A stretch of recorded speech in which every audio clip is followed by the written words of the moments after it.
Welcome everyone, welcome to JRS Mantra. I am Rajnish. आज हम लोग कॉन्ट्रैक्ट एंड अकाउंट का लेक्चर नंबर 3 देखने जा रहे हैं, यूनिट 7 का। हम लोगों ने स्टार्ट किया था टॉपिक वैल्यूएशन। वैल्यूएशन क्या होता है बाबू? तो मूल्यांकन। वैल्यू क्या होता है? मूल्य। किसी भी प्रॉपर्टी का जो वर्थ है, यूटिलिटी है, इन टर्म ऑफ मनी कहलाता है वैल्यू। अब आप जब किसी भी प्रॉपर्टी का आप जब वैल्यू निकालोगे तो कोई ना कोई प्रोसेस का, कोई ना कोई मेथड को फॉलो करोगे और वो मेथड है वो कहलाएगा वैल्यूएशन। वैल्यूएशन होता है किसी भी प्रॉपर्टी का वैल्यू को फाइंड आउट करना। जैसे आपने 2018 में कोई एक फ़ोन लिया होगा, तो अब 2021 चल रहा है, 3 साल हो चुका है, तो वो फ़ोन क्या हो गया होगा? पुराना हो गया होगा। अब ये डिपेंड करता है कि अब वो फ़ोन का रैम कितना है, स्टोरेज कितना है, आपने कितने अच्छे से मेंटेन रखा है, उसका स्क्रीन कैसा है, उसका परफॉर्मेंस कैसा है, इन सब चीज़ों पे डिपेंड करेगा। तो वैल्यू बहुत सारे फैक्टर के ऊपर डिपेंड करता है और इन सब फैक्टर को ध्यान में रखते हुए, कौन कौन से फैक्टर को? उसका रैम कितना है, स्टोरेज कितना, स्क्रीन कैसा है, कितनी बार वो टूटा है, स्क्रीन ओरिजिनल है या नहीं, इन सब बातों को ध्यान में रखकर जब हम लोग वैल्यू को फाइंड आउट करेंगे तो प्रोसेस कहलाएगा वैल्यूएशन। समझ में आ गया? उसके बाद फिर हम लोग पढ़े थे कॉस्ट, उसके बाद पढ़े थे प्राइस। आज के इस वीडियो लेक्चर में हम लोग पढ़ेंगे टाइप ऑफ वैल्यूज़। वैल्यूज़ कितने तरह के होते हैं? तो 8 तरह का वैल्यू बताए थे आपको। सबसे पहला था, याद करना, हम बोल रहे थे स्क्रैप वैल्यू, ठीक है, SCRAP, स्क्रैप वैल्यू। उसके बाद बोले थे सैल्वेज वैल्यू। क्या बोले थे? Salvage, SALVAGE, salvage value. Salvage value के बाद बोले थे थर्ड बुक वैल्यू, ठीक है। आप हो सकता है कि आपने नोट बना लिया होगा, बुक वैल्यू। बुक वैल्यू के बाद बोले थे फोर्थ नंबर मार्केट वैल्यू, ठीक है। क्या बोले थे? Market, MARKET, market value. Market value के बाद था speculative value, sentimental value, distress value, monopoly value. ये सब वैल्यूज़ के बारे में हम बताए थे। तो आज के इस वीडियो लेक्चर में हम लोग 4 वैल्यू का डिस्कशन करेंगे। रिमेनिंग 4 यानी जो स्पेकुलेटिव, सेंटिमेंटल, डिस्ट्रेस और मोनोपोली, ये 4 वैल्यू अगले वीडियो लेक्चर में एक्सप्लेन करेंगे। पहले ये 4 वैल्यू को आप समझ लीजिए अच्छे से, उसके बाद अगला वीडियो लेक्चर में हम समझा देंगे। पहले समझते हैं कि स्क्रैप वैल्यू और सैल्वेज वैल्यू क्या होता है। स्क्रैप वैल्यू होता है कि मान लो एक बिल्डिंग है और उस बिल्डिंग का यूजफुल लाइफ था, जो डिज़ाइन पीरियड था वो मान लो 50 ईयर बनाया गया, ठीक है, 50 साल हुआ होगा। 50 साल के बाद वो बिल्डिंग को मान लिया जाता है कि अब इसका लाइफ कंप्लीट हो गया है, तब हम लोग बिल्डिंग को तोड़ देते हैं। बिल्डिंग किन चीज़ों से मिलकर बना होता है? तो बिल्डिंग बना होता है स्टील, यानी जो उसमें रेनफोर्समेंट बार होंगे, कॉन्क्रीट होगा, ठीक है, और क्या हो सकता है? CONCRET, कॉन्क्रीट होगा। ब्रिक से मिलकर बना होता है, कुछ वुड के कंपोनेंट होंगे, ठीक है। तो बिल्डिंग को जब हम लोग डिसमेंटल करेंगे या उसको जब हम लोग तोड़ देंगे तो तोड़ने से ये सब मटेरियल मिलेगा।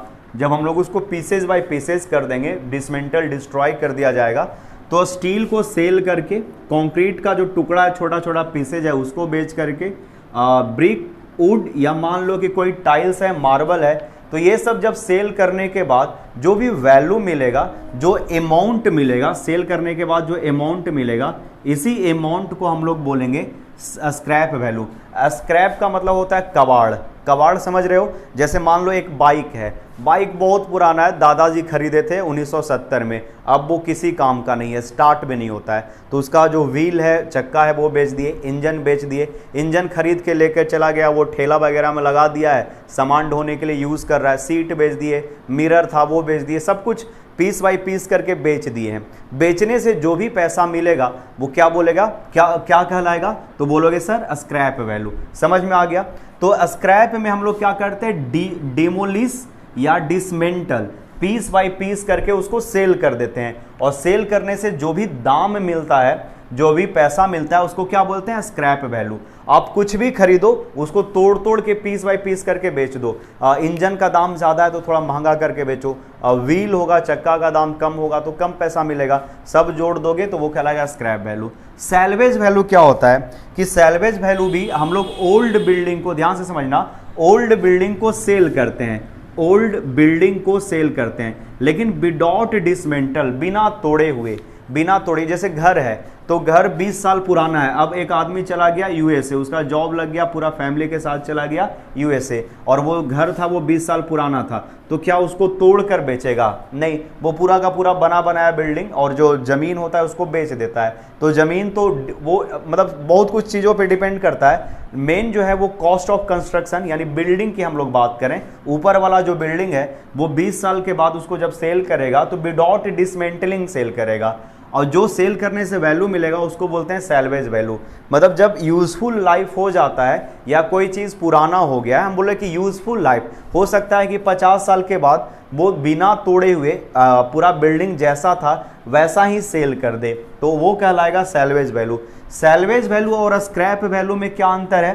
तो सैल्वेज वैल्यू भी है वो जब चीज़ें पुराना हो जाती है, मतलब पुरानी हो जाती है तब सेल करते हैं, लेकिन सैल्वेज वैल्यू है विदाउट डिसमेंटल। मतलब दादाजी का बाइक था, बाइक को हम पूरा का पूरा एक ही इंसान को बेच दिए, ठीक है, मतलब उसका व्हील को, उसका इंजन, सीट, मिरर सबको पीस बाय पीस नहीं किए, पूरा का पूरा 10,000 में बेच दिए, तो जो 10,000 मिला है वो कहलाएगा सैल्वेज वैल्यू, ठीक है। तो स्क्रैप वैल्यू तोड़ तोड़ कर बेचना, पीस बाय पीस में बेचना। Salvage value without any pieces, without any dismantle, without any demolition, जैसा है वैसे ही बेच दिए।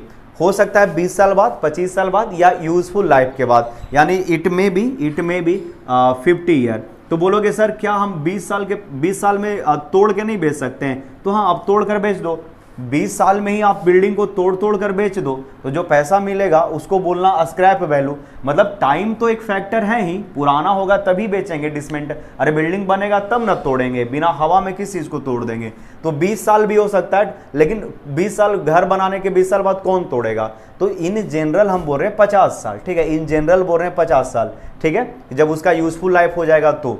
लेकिन इट में भी किसी भी एज पे, किसी भी स्टेज पे तोड़कर बेचा जा सकता है। तोड़कर बेच दिए स्क्रैप वैल्यू, पूरा का पूरा होल सिस्टम को बेच दिए तो हो गया सैल्वेज वैल्यू। इतना समझ में आ गया? चलो ये दो कंप्लीट हो गया, स्क्रैप वैल्यू, तोड़कर, सैल्वेज वैल्यू, बिना तोड़े हुए पूरा का पूरा। बुक वैल्यू, अब मार्केट वैल्यू को समझते हैं। एक होता है अकाउंट बुक, क्या बोल रहे बाबू? Account book. जैसे रजिस्टर होता है, अटेंडेंस, हर स्टूडेंट का अटेंडेंस बनता है, 1 तारीख को आया था तो प्रेजेंट, ठीक है, 2 तारीख को आया था तो एब्सेंट, ऐसे ऐसे हम लोग बनाते हैं ना अटेंडेंस। उसी तरह से एक अकाउंट बुक होता है। उस अकाउंट बुक में एक तरफ लिखा होता है ईयर, एक तरफ क्या लिखा होता है? ईयर, ठीक है। दूसरी तरफ लिखा रहता है डिप्रिसिएशन, DEPRECIATION, डिप्रिसिएशन, ठीक है। एक तरफ लिखा रहता है डिप्रिसिएशन, ठीक है। डिप्रिसिएशन के बाद है यहाँ पे बुक वैल्यू, ठीक है, ये लिखा रहता है यहाँ पे बुक वैल्यू। ध्यान से समझना क्या होगा। मान लो कि बिल्डिंग है वो 2001 में बनकर तैयार हुआ है, ठीक है, 2001 में बनकर तैयार हुआ है, और उसको बनाने में जो खर्च लगा है वो खर्च लगा है 20 लाख रुपया। क्या लगा है? 20 लाख रुपया खर्च लगा है। समझ में आ गया? अच्छा, ये डिप्रिसिएशन का मतलब होता है, देखो डिप्रिसिएशन आपको लग रहा है डिप्रेशन के जैसा? डिप्रेशन क्या होता है? घटता है। डिप्रिसिएट यहाँ पे हो रहा है, क्या हो रहा है? रिड्यूस हो रहा है। डिप्रिसिएशन का मतलब रिडक्शन। जैसे बिल्डिंग है वो 20 लाख रुपया का है बाबू, जब 2005 में ये देखा गया तो कुछ ना कुछ उसका लॉसेज होगा, बिल्डिंग पुराना होगा, ठीक है, लाइफ उसका कुछ कम गया। 50 साल था तो अब 5 साल हो गया, लाइफ 45 ईयर बचा, तो अब वैल्यू उसका घटेगा। तो उसमें मान लो कि उस बिल्डिंग का जो दाम कभी 20 लाख रुपया लगा था, उसमें 2 लाख रुपया का वो आ गया, लॉसेज आ गया, ठीक है। तो अब जो वैल्यू बचेगा वो कहलाएगा 18 लाख रुपया। समझ में आ रहा है? ये हो गया डिप्रिसिएशन। डिप्रिसिएशन का मतलब होता है कि जब, ध्यान से समझो, जब कुछ आप चीज़ को खरीदोगे तो उसका यूज़ करोगे, यूज़ करने से वियर एंड टियर आएगा, ठीक है। यूज़ करने से वियर एंड टियर का मतलब है कि काम करने के कारण उसमें घिसाई होगा, कुछ चीज़ें डैमेज हो जाएगा, मतलब रखे नहीं, यूज में लाने से डैमेज हो गया, ठीक है। जैसे बिल्डिंग खरीदे तो उसका पेंट वगैरह चला गया होगा, अब पेंट करवाना पड़ेगा, कहीं छोटे मोटे क्रैक्स आ गए होंगे, कुछ टूट गया होगा। या बाइक के टर्म में समझो तो आपने बाइक खरीदा था तो 2 साल बाद उसका व्हील है, चक्का है, वो घिस गया होगा, ब्रेक ये चेंज कराने की जरूरत होगी, बहुत सारा मरम्मत या बोलो आप मेंटेनेंस या उसको रिपेयर कराने का जरूरत होगा। तो ये क्या हो गया, जिसके मतलब बियर एंड टियर के कारण, बियर एंड टियर, देखो एक वर्ड यूज कर रहे हैं वियर एंड टियर, इसका मतलब क्या होता है, वियर एंड टियर का मतलब क्या होता है, जब आप किसी चीज का यूज करोगे तो वो क्या हो जाएगा, थोड़ा घिसकर कम जाएगा। चप्पल क्या होता है, साल दर साल पन वो घिस जाता है, तो क्या बोलेंगे, चप्पल में बियर एंड टियर हो गया है। रखे रखे सड़ जाएगा तो उसको बियर एंड टियर नहीं कहोगे, ठीक है। फल लाए रखे रखे सड़ गया, चप्पल था रखे रखे पूरा गंदा हो गया, खराब हो गया, पानी में भीग कर जूता सड़ गया, तब उसको बियर एंड टियर नहीं बोलोगे, ठीक है। वियर एंड टियर होता है मतलब घिस जाना, वियर एंड टियर होता है घिसना ड्यू टू यूज होने के कारण जो घिस जाता है उसको वियर एंड टियर बोलेंगे। और वो घिसने से दाम किसी चीज का घट जाएगा। देखो मार्कर पूरा घिसा घिसा होगा, पहले स्मूथ था, अब थोड़ा वियर एंड टियर हो गया है, मतलब इसमें घर्षण आ गया है यूज होने के कारण। तो यही बिल्डिंग में वियर एंड टियर के कारण 2 लाख रुपया का कमी आ गया, यही कहलाता है डिप्रिसिएशन। जो कमी हो जाता है ना वो कहलाता है डिप्रिसिएशन।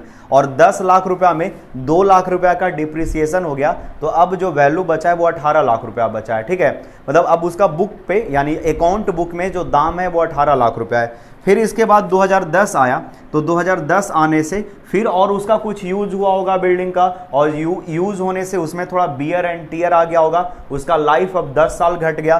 तो मान लो फिर से 2 लाख रुपया का उसमें फिर से डिप्रिसिएशन हो गया। अब टोटल जो बुक वैल्यू बचेगा वो 16 लाख रुपया बचेगा। समझ में आ रहा है ये चीज, बुक वैल्यू यानी बुक पे अकाउंट बुक में अब उसका दाम है वो 16 लाख रुपया है। तो बुक वैल्यू ध्यान से समझना क्या बोल रहे हैं, अकाउंट बुक में हम लोग क्या करते हैं, बिल्डिंग का जो भी बियर एंड टियर के कारण जो दाम में कमी होता है उसको साल दर साल लिखते जाते हैं कि एक साल मतलब एक साल में 20,000, अगला साल में फिर से 20,000, हर साल 20-20 हज़ार रुपया बिल्डिंग का दाम घटाते जाएंगे। क्यों, just because of wear and tier, क्योंकि हम लोग बिल्डिंग का यूज़ कर रहे हैं। तो यूज़ करने से अकाउंट बुक में उसका दाम है वो हर साल घटते जाएगा। अगर हम आपसे बोलेंगे कि अकाउंट बुक निकाल कर बताओ कि 2010 में बिल्डिंग का दाम कितना है, तो आप बोलोगे 16 लाख रुपया। समझ में आ गया। तो बुक वैल्यू होता है वो एक अकाउंट बुक में किसी भी पर्टिकुलर ईयर पे वो उसका दाम को बताता है after depreciation, and depreciation is due to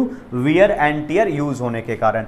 अब देखो बुक में दाम है वो 16 लाख रुपया है, ठीक है, 16 लाख रुपया बुक में दाम है वियर एंड टियर होने के कारण। अब ध्यान से समझना हम क्या बोल रहे हैं। एक इस तरह से रोड है, ठीक है, एक इस तरह से रोड है, ऐसा रोड है। एक इंसान है जिसका घर यहाँ पे है, ठीक है, रोड के एकदम फ्रंट पे यहाँ पे घर है, ठीक है, और एक इंसान का घर है वो ये ब्रांच रोड से यहाँ पे है। दोनों 2010 में बनाया था, दोनों 2010 में बनाया था, ठीक है। घर 2010 में नहीं, मान लो 2001 में ही बनाया था। अभी एग्जांपल जो दिए वही दोनों सेम दिन बनाया था, मतलब सेम ईयर बनाया था 2001 में। जब 2001 में बनाया था तो इसको भी 20 लाख रुपया खर्च हुआ था, और इसको भी बनाने में 20 लाख रुपया खर्च हुआ, इस बिल्डिंग को भी और इस बिल्डिंग को भी, ठीक है। तो जैसे जैसे यूजेज होंगे दोनों का जो बुक वैल्यू होगा वो 2010 में इसका भी 16 लाख रुपया होगा यूज होने के कारण, और इसका भी बुक वैल्यू जो 2010 में 16 लाख रुपया होगा यूज होने के कारण। समझ में आ रहा है। लेकिन जब कोई इंसान खरीदना हो चाहेगा, जैसे मान लो हम ही खरीदना चाहते हैं, तो बताओ इस बिल्डिंग का ज़्यादा दाम देंगे कि इस बिल्डिंग का ज़्यादा दाम देंगे। ये पूरा एक हाईवे पे है, चौड़ा सा रोड है, यहाँ पे पूरा एक, और ये छोटा सा रोड है, मान लो ये रोड है वो 4 फीट का है, ठीक है, 4 फीट का रोड है, और यहाँ पे है वो 24 फीट का रोड है। तो कहाँ कौन सा बिल्डिंग का दाम ज़्यादा होगा, तो इस बिल्डिंग का दाम ज़्यादा होगा। मार्केट में जब हम इसको बेचने के लिए जाएंगे तो इस बिल्डिंग का दाम ज़्यादा मिलेगा, जबकि दोनों को बनाने में खर्च सेम ही हुआ है। यहाँ पे रेंट लगाएंगे तो रेंट भी यहाँ पे ज़्यादा मिलेगा, यहाँ पे रेंट कम मिलेगा। दुकान वाला इजीली यहाँ पे रेंट ले लेगा, यहाँ पे सोच समझ के रेंट लेगा। तो मार्केट में जब किसी आप प्रॉपर्टी को बेचने जाओगे तो ओपन मार्केट कहने का मतलब है कि सब लोगों के बीच में 20-25 सेलर के बीच में जब आप इस प्रॉपर्टी को और इस प्रॉपर्टी को बेचोगे तो इसका वैल्यू ज़्यादा होगा, इसका ज़्यादा कीमत मिलेगा और इसका कीमत कम मिलेगा, ठीक है। तो मार्केट वैल्यू क्या होता है, बिल्डिंग को जब आप मार्केट में बेचने जाओगे तो बायर्स जो हैं, खरीदार हैं, वो कितना पैसा देने के लिए तैयार हैं, ये कहलाएगा मार्केट वैल्यू। देखो इसका बुक वैल्यू 16 लाख, इसका भी book value 16 lakh. Book value क्यों होता है? तो बियर और टीयर के कारण, घिस जाने के कारण, बिल्डिंग में कुछ लाइफ घट जाने के कारण दाम भी आपको घटाना पड़ेगा। देखो अब ये जो बुक वैल्यू है, it is not applicable on land. जो जमीन होता है, जमीन पे एप्लीकेबल नहीं होता है बुक वैल्यू, ये सिर्फ और सिर्फ बिल्डिंग पे एप्लीकेबल होता है। ठीक है, तो बुक वैल्यू होता है वो एक फिक्स्ड होता है, वो हर साल कुछ ना कुछ एक फिक्स्ड अमाउंट से घटते जाता है। जबकि मार्केट वैल्यू क्या है कि एक ही प्रॉपर्टी का मार्केट में जब आप बेचने जाओगे तो अलग अलग दाम मिलेगा। तो ठीक है, मार्केट वैल्यू समझ में आया।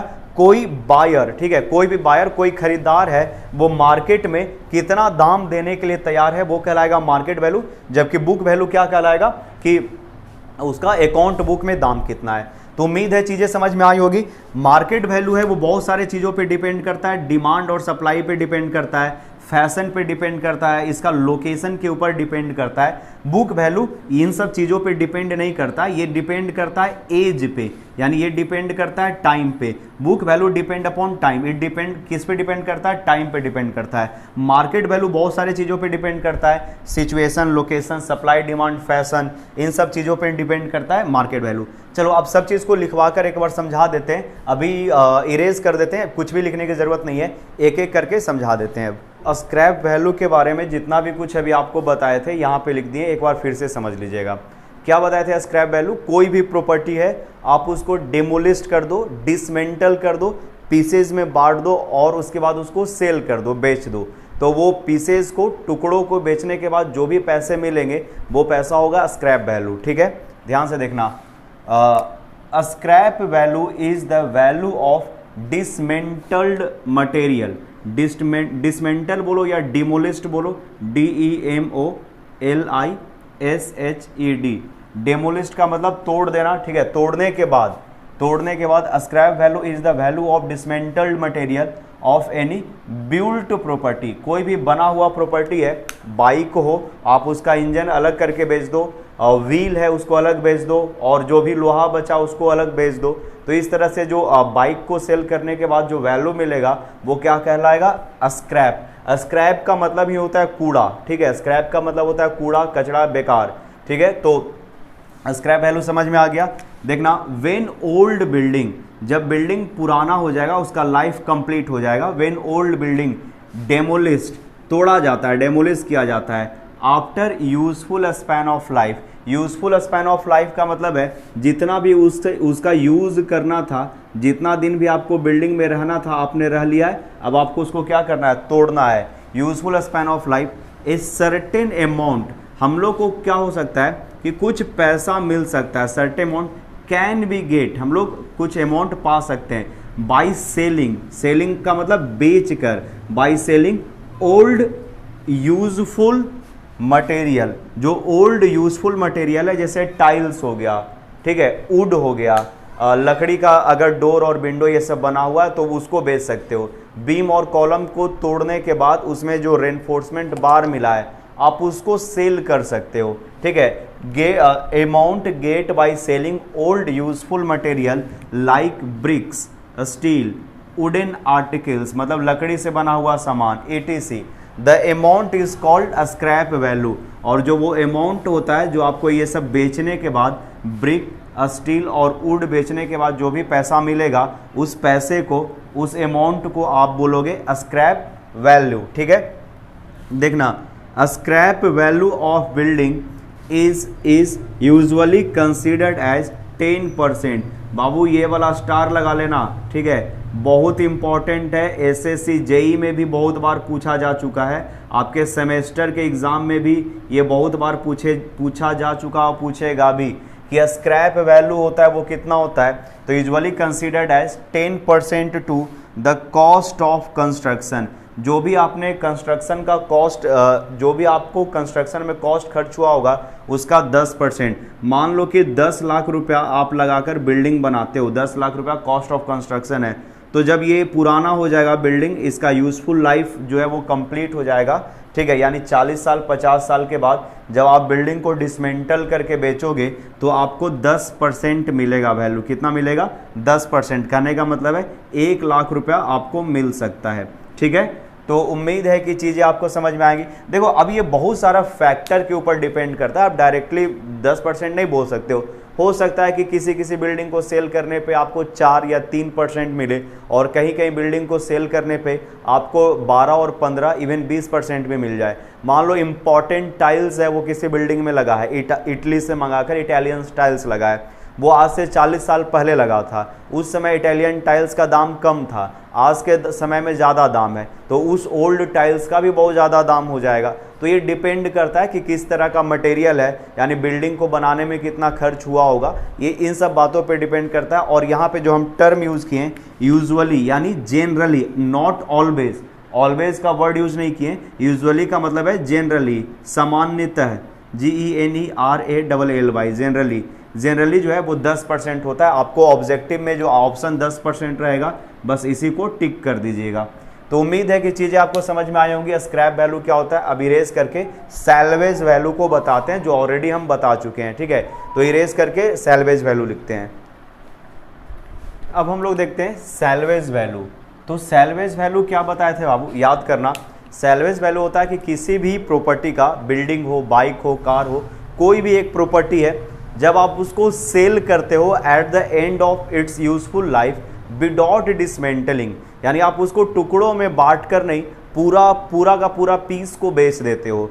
ठीक है, तब वहाँ से जो पैसा मिलता है, यानी सेल करने से जो पैसा मिलता है, उसी को बोला जाता है सैल्वेज वैल्यू। ठीक है, तो सैल्वेज वैल्यू और स्क्रैप वैल्यू में क्या होता है, तो स्क्रैप में हम लोग क्या करते हैं, किसी भी ऑब्जेक्ट को, बिल्डिंग को, या जो भी एसेट्स है उसको पीसेज में बांट देते हैं, और उसके बाद जो पैसा मिलता है उसको स्क्रैप वैल्यू बोलते हैं। ठीक है, सैल्वेज वैल्यू में डिसमेंटलिंग का काम नहीं होता है, पूरा का पूरा बिल्डिंग को ही सेल कर दिया जाता है। तो देखना, salvage value is the estimated amount of any property at the end of its useful life. ठीक है, तो सैल्वेज वैल्यू क्या होता है, एक एस्टिमेटेड अमाउंट होता है, जो आपने अमाउंट एस्टिमेट किया है कि उतना मिलना चाहिए, कब, at the end of its useful life, जब इसका लाइफ कंप्लीट हो जाएगा तब। और ये जो टर्म है आप इसको याद रखो, विदाउट डिसमेंटल, विदाउट डिसमेंटल मतलब बिना तोड़े हुए, जैसे है एज इट इज उसको हम लोग क्या कर देते हैं, सेल कर देते हैं, कोई डिसमेंटलिंग तोड़ने का काम नहीं होता है।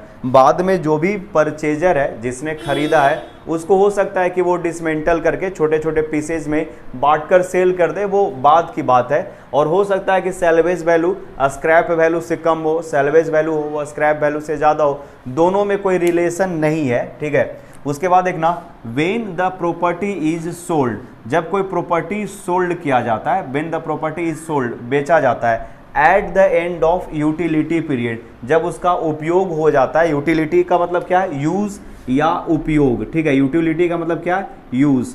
Utility period without being broken, without being broken, बिना तोड़े हुए, without being broken into pieces, the amount obtained is known as salvage value. तो सैल्वेज वैल्यू और स्क्रैप वैल्यू में यही अंतर है कि सैल्वेज वैल्यू बिना तोड़े हुए हम लोग सेल करते हैं। जैसे एक सेल फोन है, स्क्रीन को अलग बेच दिए, उसका जो भी पार्ट पुर्जा था, ठीक है, उसका सर्किट था उसको अलग बेच दिए, बैटरी को अलग बेच दिए, तो जो अमाउंट मिलेगा उसको हम लोग बोलेंगे स्क्रैप वैल्यू। अगर पूरा का पूरा फ़ोन एक आदमी को आप बेच देते हो तो वो जो आपको पैसा देगा वो कहलाएगा सैल्वेज वैल्यू। बिल्डिंग में भी सेम है, बस यहाँ पे कॉस्ट ऑफ कंस्ट्रक्शन की बात की जा रही है, प्लॉट का बात नहीं हो रहा है। जो भी बिल्डिंग है आप उसको सेल करोगे विदाउट डिसमेंटलिंग, तो जो अमाउंट मिलेगा वो कहलाएगा सैल्वेज वैल्यू। ठीक है, पॉज करके आप नोट डाउन कर लीजिए, आगे बता रहे हैं बुक वैल्यू क्या होता है। अब हम लोग देखते हैं बुक वैल्यू। बताए थे कि बुक वैल्यू क्या होता है, तो एक अकाउंट बुक होता है जिसमें हम लोग हर साल बिल्डिंग का जो वैल्यू है वो हम लोग नोट करते जाते हैं। साल दर साल बिल्डिंग पुराना होते जाता है तो उसका कुछ वैल्यू घटते जाता है, और हर साल हम लोग घटाकर सब्ट्रैक्ट करके एक वैल्यू बुक पे, अकाउंट बुक पे मेंशन करते रहते हैं, वही वैल्यू कहलाता है बुक वैल्यू। समझ में आ रहा है इतना चीज़? चलो, तो जो भी कुछ समझाए थे यहाँ पे लिखा हुआ है, ध्यान से समझ लीजिएगा। देखो बोल रहे हैं book value is defined as the value of any property. यहाँ पे क्या बोल रहा है बाबू, वैल्यू। तो वैल्यू क्या बताता है, वर्थ को बताता है इन टर्म ऑफ मनी, यानी एक तरह से कहो कि इसका अमाउंट हम लोग जानना चाहते हैं कि कोई भी प्रॉपर्टी है उसका अमाउंट यानी मूल्य क्या है of any property in the account book. किस में हम लोग मेंशन करते हैं बाबू, तो अकाउंट बुक में मेंशन करते हैं। इन एनी पर्टिकुलर ईयर, हर साल ये क्या होता है, डिक्रीज होता है। तो किसी भी पर्टिकुलर ईयर में आपको अमाउंट जानना होता है। तो बुक वैल्यू होता है वो एक अमाउंट है जो अकाउंट बुक पे मेंशन किया जाता है किसी पर्टिकुलर ईयर में। That is the original cost less the total depreciation till that year. हम क्या बोले थे, बताए थे कि अगर एक बिल्डिंग है जो मान लो 2005 में बनकर तैयार हुआ है तो 2007 में उसका वैल्यू अलग होगा, यानी घट चुका होगा। 2009 में और कुछ घट चुका होगा, ठीक है। उसके बाद 2011 में आप देखो और घट गया होगा, 2013 में और, ठीक है। इस तरह से डिक्रीज होते गया है, डिप्रिसिएशन आते गया होगा। मान लो कि बिल्डिंग जो है वो 20 लाख रुपया में बनकर तैयार हुआ था। देखो लैंड जो है यानी जो फील्ड है उसकी बात नहीं हो रही है, जो बना हुआ बिल्डिंग है उसका हम लोग बोल रहे हैं। 19 लाख रुपया मान लो कि 2007 में था, यहाँ पे हो गया 18 लाख, उसके बाद ये हो गया 17 लाख रुपीज़, और उसके बाद 16 लाख रुपीज़, और अगेन ये हो गया वैल्यू 15 लाख रुपीज़। तो 2015 में बिल्डिंग का वैल्यू 10 साल के बाद 15 लाख रुपया हो गया है। तो ये हम लोग क्या कर रहे हैं, अकाउंट बुक में लिखते जा रहे हैं। अब ये हो गया बुक वैल्यू, समझ में आ रहा है। अच्छा, बुक वैल्यू अलग होता है और जब इसका मार्केट वैल्यू देखेंगे तो अलग होगा। हो सकता है कि मार्केट वैल्यू ज़्यादा हो, ठीक है। ये समझ में आ रहा है ये चीज़। चलो अब देखो, the book value of property gradually decreases. Book value होता है वो ये किसी भी प्रॉपर्टी का हमेशा डिक्रीज होता है, जबकि मार्केट वैल्यू मार्केट के मूड पे डिपेंड करता है, बहुत सारे फैक्टर पे डिपेंड करते हैं, ठीक है। वहाँ का डिमांड क्या है, सप्लाई क्या है, उसका पोजीशन क्या है, ये इन सब चीज़ों पे मार्केट वैल्यू डिपेंड करता है। बट जो बुक वैल्यू है वो नॉर्मली है, वो डिक्रीज होते जाता है। The book value of property gradually decreases at certain amount year after year. क्या होता है कि ये कुछ अमाउंट से हर साल घटते जाता है। बिल्डिंग का लाइफ जैसे जैसे पुराना होगा वैसे वैसे वो उसका वैल्यू घटते जाएगा, और हम लोग एक अकाउंट बुक में इस चीज़ को नोट करते जाते हैं, ठीक है। उसके बाद एक नाम book value is applicable on building. ये बिल्डिंग के ऊपर एप्लीकेबल होता है, नॉट ऑन लैंड, या जो ज़मीन होता है उसके ऊपर ये एप्लीकेबल नहीं होता है, ठीक है। बुक वैल्यू जमीन का कुछ डिप्रिसिएशन नहीं होता है, उसका कोई लॉस नहीं होता है। इट मे पॉसिबल कि बुक वैल्यू है वो लैंड का बढ़ते जाए, ठीक है, जबकि किसी पर्टिकुलर बिल्डिंग का बुक वैल्यू ग्रेजुअली डिक्रीज होते जाएगा, ठीक है। तो उम्मीद है कि चीज़ें आपको समझ में आई होंगी। आप इसको पॉज करके नोट डाउन कर लीजिए। इसके बाद मार्केट वैल्यू है वो बता रहे हैं, पॉज करके नोट डाउन कीजिए इसको। अब हम लोग देख रहे हैं मार्केट वैल्यू। मार्केट वैल्यू क्या बताए थे कि मार्केट वैल्यू वो एक वैल्यू होता है जो ओपन मार्केट देने के लिए तैयार है। आप मान लो एक बिल्डिंग को बेच रहे हो तो वहाँ पे बहुत सारे खरीदार होंगे, बायर्स होंगे जो उस बिल्डिंग को खरीदना चाहेंगे। तो उसमें से कोई जो हाईएस्ट प्राइस देने के लिए, हाईएस्ट अमाउंट देने के लिए तैयार हो जाएगा, वही अमाउंट होगा, वो मार्केट वैल्यू कहलाएगा। बुक वैल्यू जो होता है वो अकाउंट बुक पे होता है, और मार्केट वैल्यू और अकाउंट वैल्यू सेम नहीं होता है, ठीक है। चेंज भी हो सकता है और इट में पॉसिबल कि वो सेम भी हो सकता है, but in general case market value अलग होता है। तो मार्केट वैल्यू कभी बुक वैल्यू से ज़्यादा हो जाता है, मार्केट वैल्यू कभी बुक वैल्यू से कम होता है। तो ये सिचुएशन भी हम बताए थे, दिखाए भी थे किस तरह से चेंज होता है। तो ध्यान से देखना, जो भी समझाए थे लिखा हुआ है, market value of a property is the value eight which it can be sold, मतलब ये बेचा जा सकता है in the open market. Open market कहने का मतलब है कि बहुत सारे पार्टिसिपेंट होंगे, बहुत सारे बायर्स होंगे, उनको बेचा जाएगा, ठीक है। ओपन मार्केट कहने का मतलब है कि जहाँ पे बहुत सारे पार्टिसिपेंट होंगे, बायर होंगे, वो आएंगे at a particular time. Market value भी समय दर समय चेंज होगा। आज मार्केट वैल्यू कुछ और है, अगले साल हो सकता है मार्केट वैल्यू बढ़ जाए, घट जाए, ठीक है। तो ये डिपेंड करता है कि ओपन मार्केट में कोई पर्सन उसको खरीदने के लिए कितना पैसा देने के लिए तैयार है। देखना, market value is the sum of money. ये क्या होता है? सम यानी total amount. Sum of money कहने का मतलब क्या हो रहा है बाबू यहाँ पे? Total amount, total amount, total amount which a buyer ready to give for the property at a particular time. Market value है तो आपको टाइम भी देखना होगा, 2007 है, 2010 है, या 2020 में आप खरीद रहे हो, या 2022 में खरीद रहे हो, ठीक है। ये आपको ध्यान देना होगा कि किस पर्टिकुलर टाइम पे उसको सेल किया जा रहा है। मार्केट वैल्यू में differ from time to time. Obvious सी बात है कि समय जैसे जैसे बदलेगा वैसे वैसे मार्केट वैल्यू भी चेंज होता है, ठीक है। According to demand and supply, market value है वो टाइम टू टाइम चेंज होगा, उसके डिमांड और सप्लाई पे डिपेंड करेगा। Market value also change from time to time for various reason such as change in industry. Industry में बदलाव आ गया है, ठीक है, तो चेंज इन इंडस्ट्री के कारण, चेंज ऑफ फैशन के कारण, ठीक है, cost of labour and material इसके कारण, कॉस्ट ऑफ ट्रांसपोर्टेशन इसके कारण। अच्छा, चेंज इन इंडस्ट्री कहने का मतलब है कि आज से 10 साल पहले या 15 साल पहले एक स्कूटर हुआ करता था बजाज चेतक, जो आज 20 साल पुराना भी होगा स्कूटर, वो उस समय मार्केट में बहुत ज़्यादा अवेलेबल था। बट आज के समय में बाइक का अलग फैशन है या स्कूटी का बहुत अलग फैशन है। तो क्या हो गया? इंडस्ट्री चेंज हो गया। तो जो स्कूटर पहले बनाया जाता था ओल्ड फैशन स्कूटर, तो अब वो इंडस्ट्री चेंज होने के कारण लोग बाइक की तरफ शिफ्ट हो गए हैं। तो मार्केट वैल्यू जो होगा वो क्या हो जाएगा? बदल जाएगा, ठीक है। अब उसका वैल्यू कम मिलेगा। चेंज ऑफ फैशन, ठीक है भाई, पुराना कोई बिल्डिंग है तो लोग उस ज़मीन को खरीदने में इंटरेस्टेड होते हैं, ना कि पूरे बिल्डिंग को, क्योंकि वो बहुत पुराना है। मान लो कि आज से 400 साल 500 साल पुराना एक बिल्डिंग है जो अब बहुत अच्छा, मतलब पहले क्या होते थे, मोटे मोटे कॉलम होते थे, आर्किटेक्ट उतना अच्छा नहीं था, कंस्ट्रक्शन का मटेरियल अवेलेबल नहीं था, तो बिल्डिंग जो बना हुआ है वो ओल्ड फैशन बिल्डिंग है। तो लोग प्रॉपर्टी में इंटरेस्टेड होते हैं, फिर उस प्रॉपर्टी में जितना भी बिल्डिंग बना हुआ है उसको तोड़कर नया न्यू कंस्ट्रक्शन करते हैं। तो क्या हो रहा है? मार्केट वैल्यू जो होगा वो फैशन के ऊपर भी डिपेंड करेगा। उसके बाद है cost of labour and material. किसी भी मटेरियल का दाम बढ़ने से, लेबर का कॉस्ट बढ़ने से मार्केट वैल्यू चेंज हो जाएगा।